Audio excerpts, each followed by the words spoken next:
dragon with paper. I will show you how I made it. First, I draw like this line, and then I cut it and put this thingy right over here, and then I also put it right over here because I will make a puppet dragon. What materials did you use? I used tape. Tape and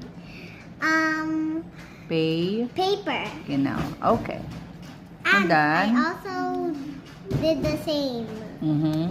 Okay, good. Her eye can be pulled out and she can put it back. Okay. She can then- talk. Okay. And she has another So what side. kind of animal is that? Dragon. A dragon. Oh, okay, you show it. It's a puppet. Oh. It's so cute, baby. Galing. Good job. Show it. Quack, quack, quack. Make a sound. Make a sound.